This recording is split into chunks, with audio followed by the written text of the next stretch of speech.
Welcome to the Eclectic Collection. Happy Halloween. Today I have a special treat for you. We're going to do an exclusive episode 5 on Halloween Day, just to have something neat and safer, spooky for you to enjoy so you can have a fun, safe story from home. Today's episode is called Episode 5 5 Freaky Features. It is said that some people are very intuitive. I'd like to think that I'm pretty intuitive. I have a fair amount of common sense and understanding people and how they are and character read, but intuition's a funny thing because it's not innate to everyone. And somewhere between, I'll say, one side of intuition and the far other side of actually being a medium or some sort of spirit guide or a psychic, in the middle, there's some, I'll say, turf for being maybe a potential medium or an empath. And I find that like empaths and people that are generally introverts or quieter or very good listeners are usually susceptible to feelings, senses. I jokingly call it spidey senses, more so than people who are intuitive, and maybe a little less so than a psychic, but they could potentially develop those gifts. So I have this friend, we'll call her Dina. She is a fantastic stylist and has her own business. And over the years, of course, people talk to bartenders and stylists because they're usually complete strangers that they come to know well.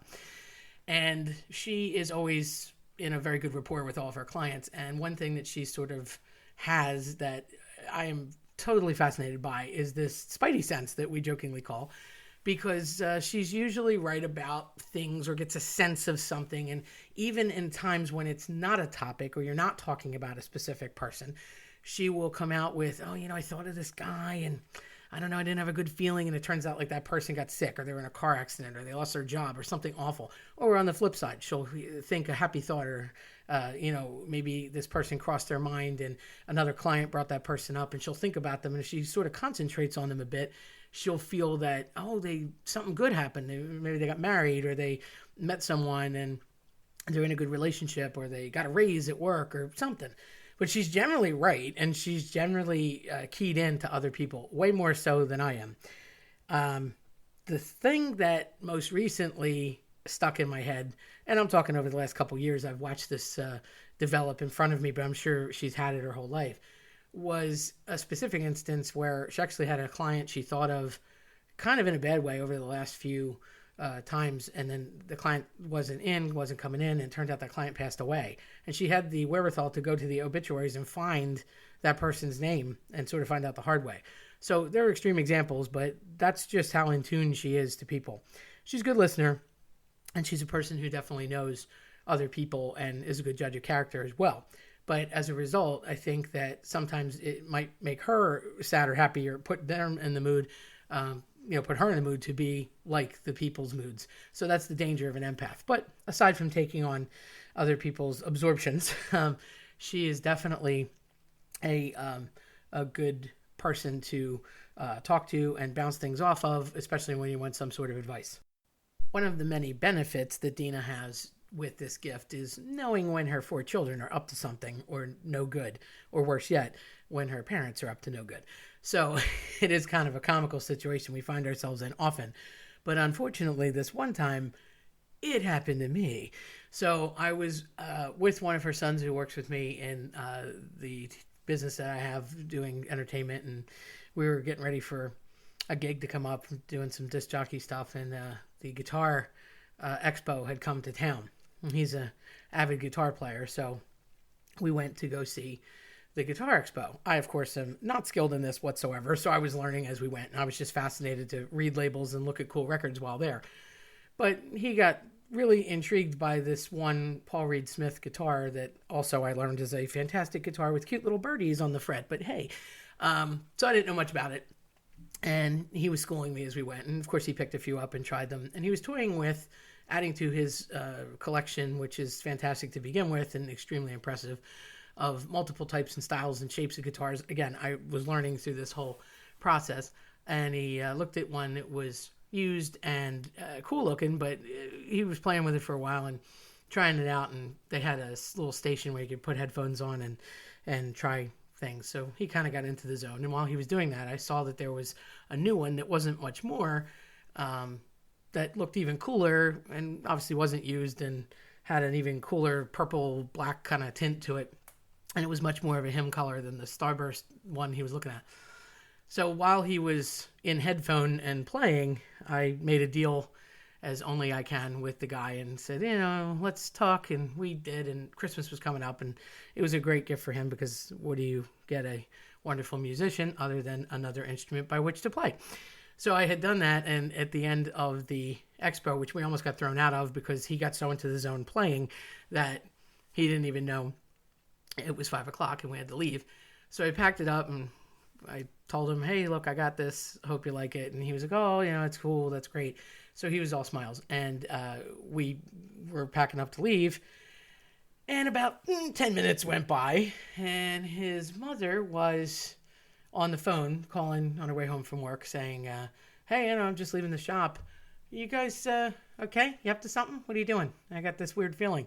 I'm laughing because I know that there's no way that she has any idea that I just got this guitar for him. I also know there's no way that she had any clue where we were. And he's a terrible liar, I might add. Also a introverted empath, so much like his mother. And Angelo says, well, yeah, it's funny. We just went to a guitar expo.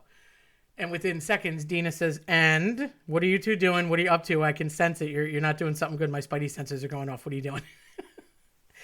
So I jumped on the call and I said, well, maybe you're sensing that I may or may not have gotten something. And she said, what did you do? So it was a funny story and it was harmless. But that was when it kind of came to me that she had the potential to know things that you just didn't want her to know. So much for a Christmas present surprise.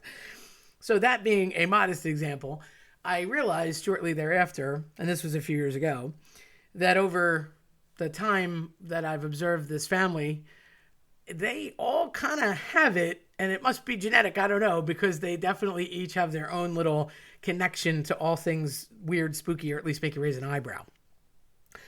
The second example of this was kind of given to me by accident.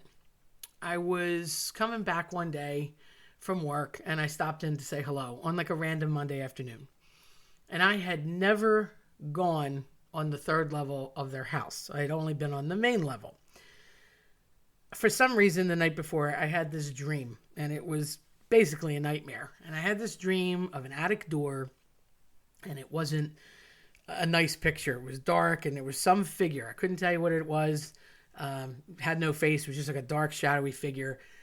Definitely had a terrible presence to it, and it was coming out of an attic door in a bedroom and next to a window on what I thought was her daughter's bedroom. So at this point, it was after school and all the kids had piled in, and I'm telling the story, and as different characters are walking into the kitchen listening to me say how it really disturbed me, and I feel like there's just something negative up there, and I don't know, it was weird. And Violet, her daughter, walks in, and Vi says, well, could you describe what you saw or the placement of it? And I said, yeah, I'm not an artist, but if you give me a piece of paper, I can kind of map out the schematic. So they hand me a pencil and a piece of paper, and I draw out this little thought that I had and where things were. And they're all looking at it, and they're looking at me, and they said, you drew upstairs, right? I said, what are you talking about? They said, you've never gone upstairs. And I knew that. I hadn't. I said, no. What do you mean? So Vi says, this is exactly my room and the hallway and the window and the door, and the attic access is in my closet. You drew exactly what is upstairs, having never been there. That's freaky. Okay, so I admit I was already kind of skitzed out because I didn't know that, and I had never been up there, and everybody in the family could verify that. Ironically, to date, I still haven't been up there, and yet they tell me that my schematic was almost identical. But what I also didn't know was that Dina and Vi had always had a negative vibe, I'll say, from the attic door, as if it was some sort of portal. Okay, now don't get crazy. Nobody got sucked into the vortex, but they always felt something not right there. If there was any kind of presence or ickiness, it was coming out of there. if there was a bug in the house or if there was a mouse or something, it was going to come through there. If there was a leak or a problem with the construction, it was going to come through there. If there was an air conditioning difficulty, it was going to come through there. It was this as if every negative thing was channeled through this negative spot in the house, almost as if the house had this sore or a wound and it was always going through there. And they described it as uncomfortable for them. And it was enough to make me not go upstairs ever, so that's fine. But I did think that it was weird that I had this sense that I had to get her away from that room, from that door specifically, and not go up there. And at one point in the dream, it actually tries to pull, whatever this thing is, tries to pull Vi up into the ceiling to like be gone. And that's when I woke up. So that was kind of example 2 and super strange. So that begets more stories where we're sitting at a kitchen table that often has lights flicker just because, which makes me crazy to begin with. And she has 2 sons. So her oldest son, Nino, had an experience when I guess he was about 16 or 17 and Angelo was like 13 at the time, where they were sitting in what became a playroom, like a rec room, off to the side of the kitchen that was an addition of the house. And prior to that, it was the room that they had built for their great-grandfather who had lived with them until he passed back in 2013. Sweet old man, he was in his 90s when he passed, and he lived with them for several years. And he was kind of a prankster, and he always joked with the boys, and they would all go in. All the kids would favor spending time with him in there. So it wasn't a bad presence by any means, but they always felt like drawn to that room, like something was in that room. Or there was activity, I'll say, in that room. The great-grandfather had passed in 2013, and the youngest and most unexpected child that Dina had, Olivia, who we like to call Liv, is born a few months later. So unfortunately, they didn't cross paths in this realm, on this earth. But keep that in the back of your head for later, because I definitely think there's some odd connection there. So this man was always involved with the kids and always involved with the family and played cards with them all the time and used to sneak candy around for them and was just your typical kindly older great-grandfather. So it was nice to have multiple generations in one house. What is interesting is that when he did pass, apart from obvious physical things that they found all over the place, there were just nuances of him throughout in different times. And the boys were in that room, which after they had, renovated and turned it into essentially a rec room, they were watching TV in there one night and pretty uneventful. There was a lamp not too far on a table, and the chain to pull the light open had a fob on it. And it was a fairly hefty fob. It had on a marble or something. It wasn't immense weight, but enough that there was some weight of gravity to make the marble on the chain hang so you could pull it to turn on the light. And Nino happened to glance over at one point and saw the chain on the light essentially defying gravity and levitating upward instead of downward in the room. Not having the best eyesight, he rubs his eyes and looks again, sees it. You should note that he is not into horror movies and the spooky, whereas Angelo is. So he's immediately deathly afraid because spiders scare this guy. And he smacks his brother on the shoulder and says, "Angelo, look at this, look at this. You seeing that?" So he looks over, sees the marble fob levitating, defying gravity in the same spot. Does a double take. They look at each other. They look back at it. And it does this for, a minute or so and then just ceases. Neither one of them know what to do. And they attribute it to the great-grandfather being funny and playing a trick on them because obviously nothing bad happened, but it was certainly inexplicable. So do what you will with that. But definitely runs in the family. Angelo is much quieter and had the smallest room in the house, which was positioned above the garage and sort of, I'll say, at the end of the top floor, furthest away from the rest of the rooms. And being alone, often after school or waiting for people to come home or whatnot. He was doing homework one random day, and there's always traffic in that house. So he just thought somebody was in the level below him, or Dina was putting away clothes, or Vi had come in to go to her room, or the baby came up to see what was going on, and Liv frequently busts through his door and wants to talk to him or play with something in his room. So he just ignored it like usual. But he thought somebody was there. So it was enough that he poked his head out of his room to say, "Hey, what's going on? What are you guys doing? Are you down there?" And there was no answer. So after 5 minutes, he says again, "Who's home? You guys here? What's going on? Vi, you down the hall?" Nobody answers. So eventually he goes downstairs, investigates the whole house, all 3 floors. No one is home. He's by himself. He figures, I don't know, I guess I'm hearing things. Goes back to homework. About 20 minutes after that, he swears he sees a shadow walk by his door. So thinking it's the baby running by or it's his sister coming in from school, he's like, "Vi, you down there?" Again, she doesn't answer. He gets up, walks into the hallway, and swears he sees another shadow at the end on the opposite side going through another doorway, which he proceeds to follow. But again, no one is home. So he shares this info with Dina, who tells him, "Well, it's probably the boy that lives in your room." Okay, what?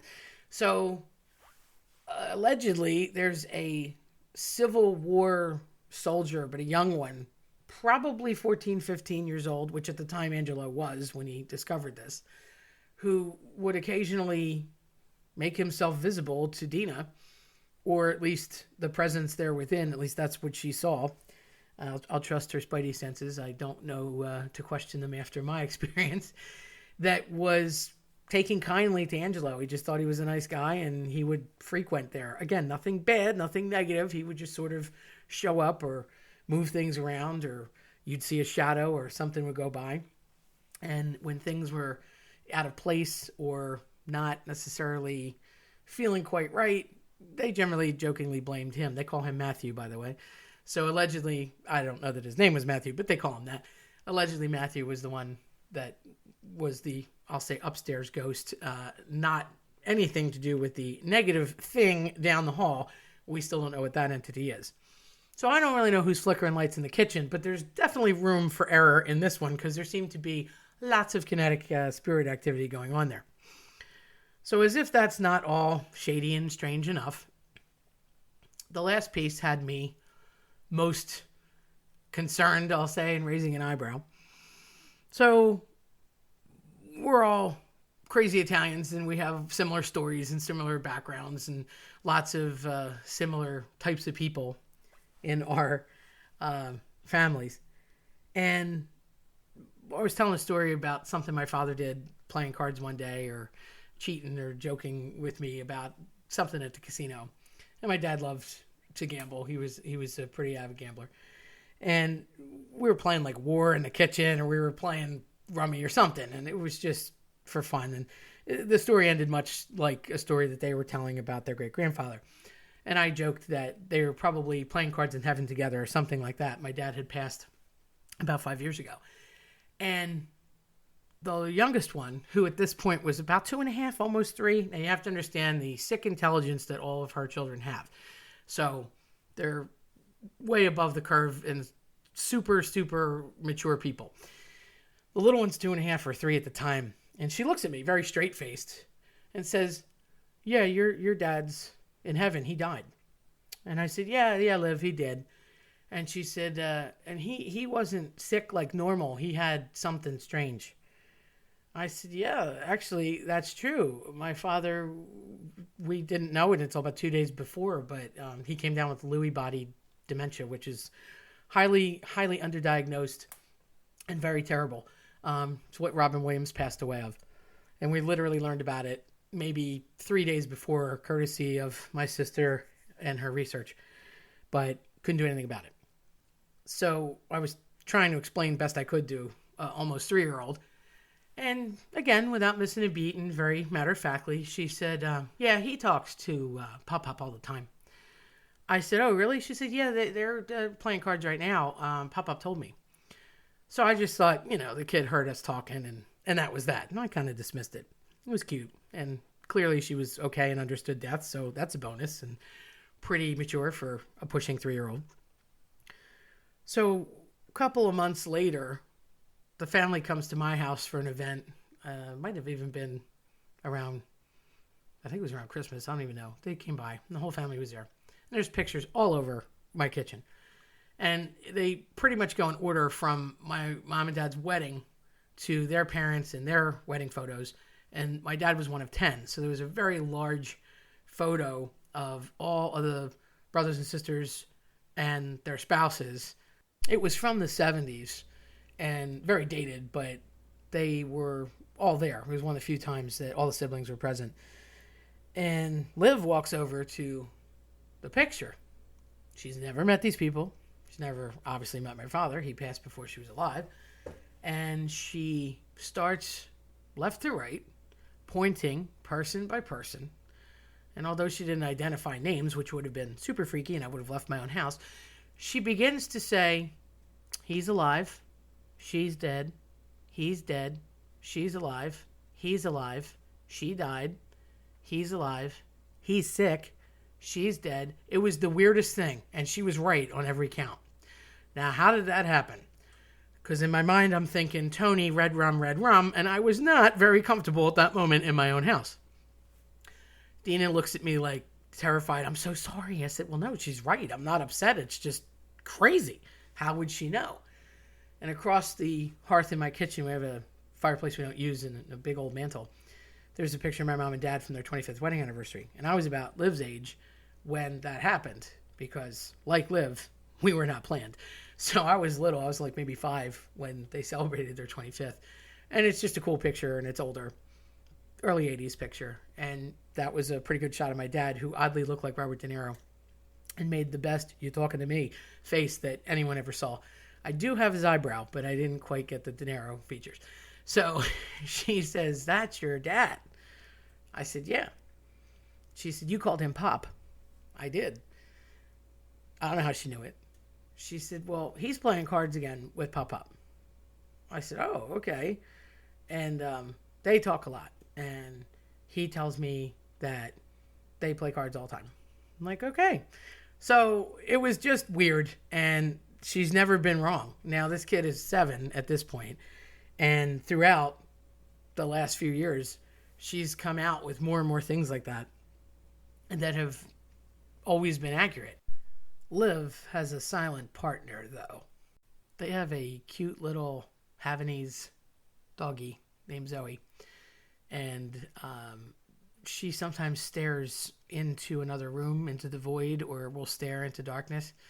And they say, whoever the proverbial they is, children and animals, domestic pets specifically, often know, much like sensing a hurricane or weather change or something off. Lassie's in the well, Timmy's in the well. They tend to sense spirits or presences, I should say, or some sort of entity. And you wonder if, because animals basically can't talk last I checked, and kids are innocent, is that why? It's sort of like they get a reveal of whatever it is that adults are too busy to know. So they're often looking at something or nodding or singing to themselves or smiling or whatever. The dog's wagging her tail or she's looking at something, and between the dog and Liv, they're always coming up with something that can't be explained or some story, and it's generally a positive thing or a good thing that came from presumably their great-grandfather. So who knows? Funny postscript to that. When I wrote my second book, it had a spooky theme to it, Ominous Tales. So I released it around Halloween 2 years ago, and I had a couple of psychics come by to just be there, and people wanted to talk to them, they could. I hadn't met them before, and they were fantastic psychics. I mean, they definitely were people that had serious clairvoyance ability, bar none. They were coming up with names and dates and things, and telling people their stories, and really boggling my friends' minds. But when they met Dina, it was a mother-daughter team, and both of them, without question, told her, You definitely have a gift. You just haven't developed it as much as you could. So you should, because it's there. You have a talent naturally beyond what other people could ever do, and you should explore that. And I agree. I definitely think she's got more than just a spidey sense going on. In the meantime, she'll just freak us out and trip us up. If nothing else, I would say that it definitely runs in the family, and her entire family has a sense or an ability unbeknownst to other people. So perhaps they'll cultivate it, or at least keep freaking me out. If you are going to go trick-or-treating, or you have a little one that's going to go trick-or-treating, or family, friends, whomever, just make sure that you do have somebody check your candy. That was something Dad always said to me before you eat it, because you never know. Back in the 80s, we used to have scares with people putting things in candy or trying to do bad things by way of in the candy. Now we're like afraid of outside the candy and even touching the candy. My, how things have changed. So definitely give a look before you consume any or let the little ones eat anything. Have a happy, healthy, and safe Halloween. If you enjoyed my special edition stories tonight, then check out eclecticcollectionpodcast.com or follow me on your preferred platform. I'm Terry Tenaglia. Thanks for listening.